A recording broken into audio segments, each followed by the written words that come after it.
animals found anywhere on Earth.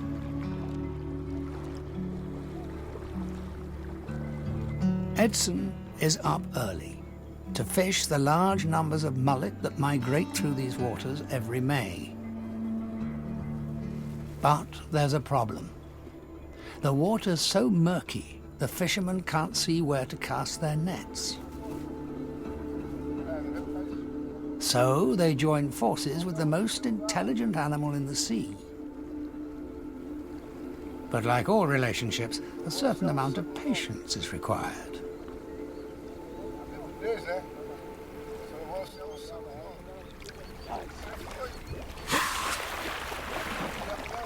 Finally, their friends surface. The local bottlenose dolphins are celebrities in Laguna. In fact, Edson and his pal Alfredo know each one by name. Figueiredo está trazendo cardume de peixe para nós. Ó. Esse é o Scooby, ó. Esse é o Scooby, é. Incredibly, the dolphins drive the mullet towards the fishermen and even signal when to cast their nets with these distinctive dives.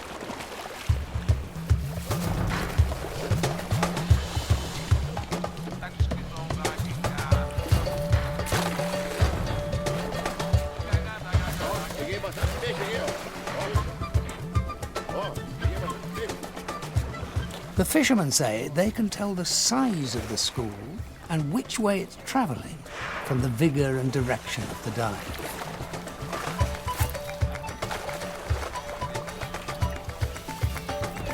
The dolphins do the hard work herding the mullet. Fish are served to the fishermen on a plate. But what the dolphins stand to gain is less clear. Since they detect prey by echolocation, they have no problem hunting in the murky water. But picking off individuals in the school is more difficult. It seems the nets panic the fish into breaking formation, making them much easier for the dolphins to chase down.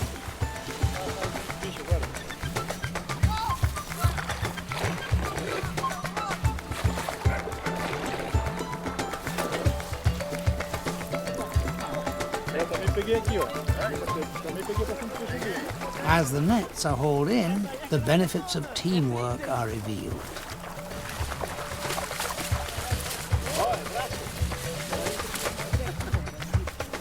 Edson and the other fishermen have no doubt how much the dolphins help them. Outro que ajuda bastante os pescadores aí. Aqui, ó, umas 3 aqui, ó. Acho que eu peguei umas 80 tainhas numa tarrafada só. Fazer o quê? Não foi a minha intenção. Vou pra baixo, nunca vi isso. Vou pular pra baixo, pular pra cima no peixe. Nunca vi isso.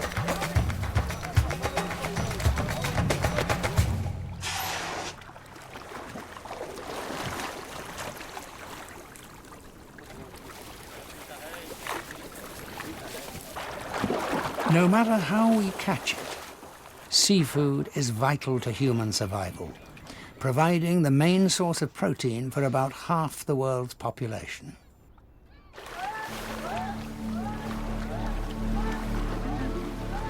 But there's a lot more to our ancient connection with the sea than just food. The more we've come to depend on the ocean, and the further we've pushed into its vast frontier, the greater its influence has become in our lives.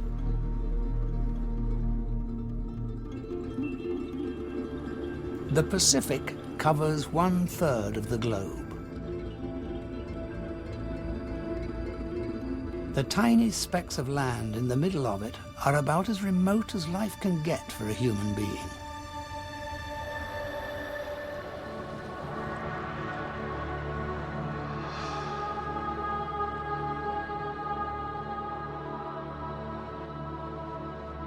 With so few options on land, the surrounding ocean underpins almost every aspect of life on a Pacific island.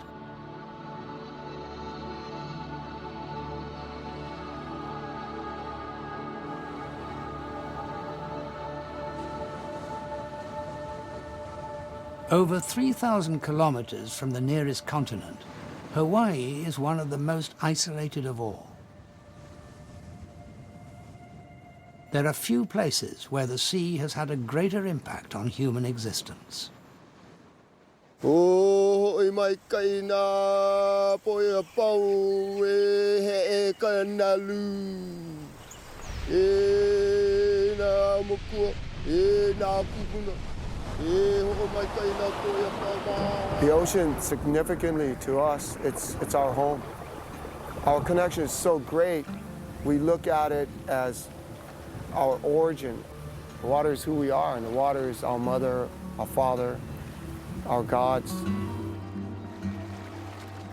For Tom Poako Stone, displaying his skill in the ocean is a central part of what it means to be Hawaiian.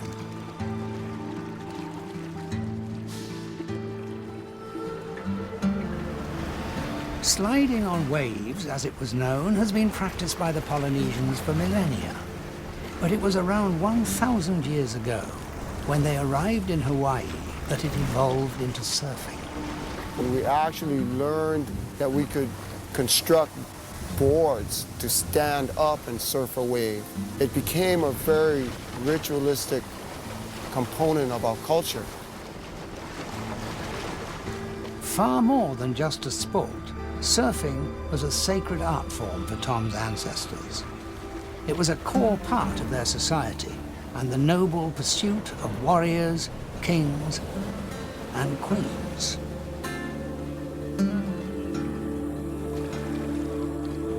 We have a lot of history about women that surf. And, you know, they surf so well that they actually reached godly status.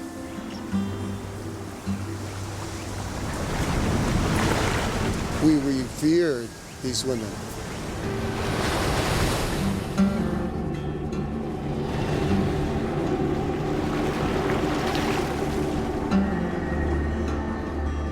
From ancient origins, surfing has now gone global. And for some, searching for the ride of your life has become an extreme obsession.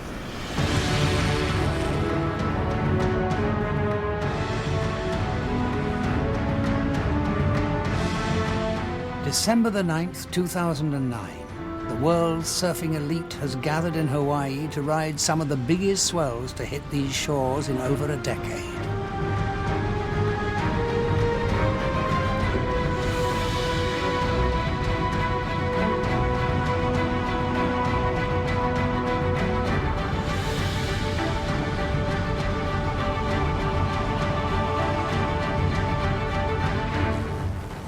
Surfing certainly changed, but for many it's still a way of life, and the best riders are still revered as gods amongst the worldwide surfing tribe.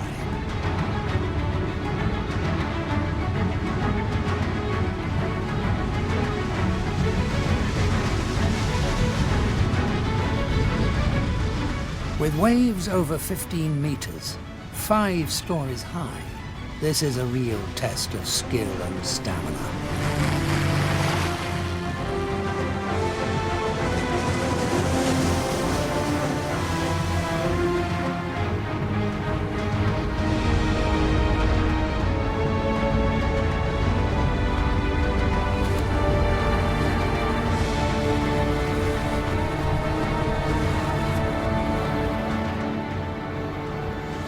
Ken Bradshaw is famed for taming a 26-meter wave, probably the biggest ever ridden.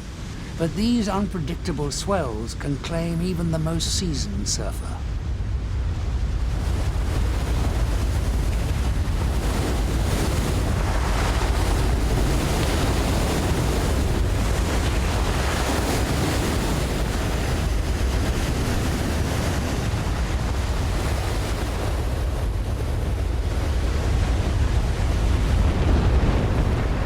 Trapped in a rolling mountain of white water, Ken is tossed around like a rag doll in a washing machine. Just as he surfaces, another giant breaker comes crashing in.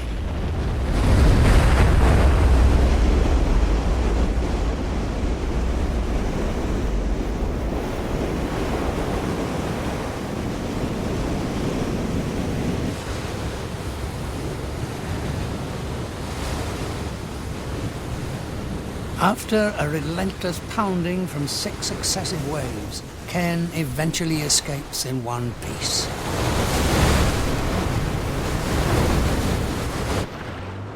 All big wave surfers know the risks, but the adrenaline and the glory is addictive. And just as the ancient Hawaiians discovered, surfing is still the most spectacular demonstration of our ability to conquer the waves.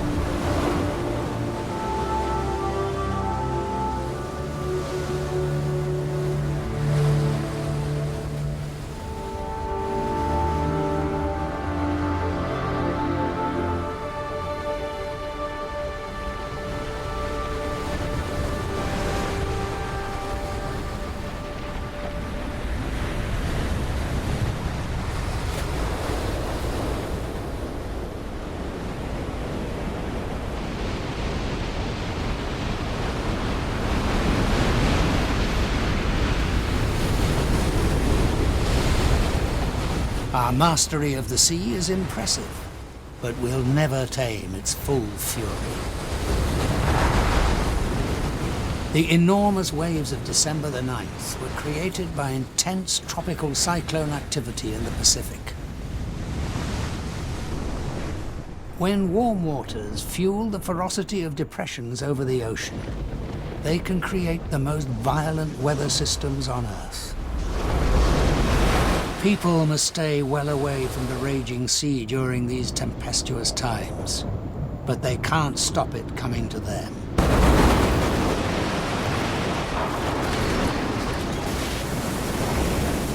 These superstorms, with winds of over 300 kilometers per hour, wreak havoc on the human world.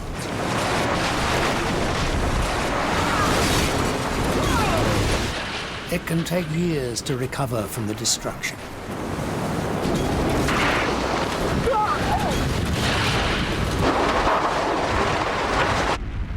Sometimes over 1,600 kilometers wide, hurricanes and typhoons are persistent reminders of the ocean's awesome force. It's little wonder that coastal people look at these mighty waters with great reverence. But not just for the power of the ocean, but also the power of the creatures that live in it. In the islands off Papua New Guinea, Blaze is known as a sorcerer of the sea.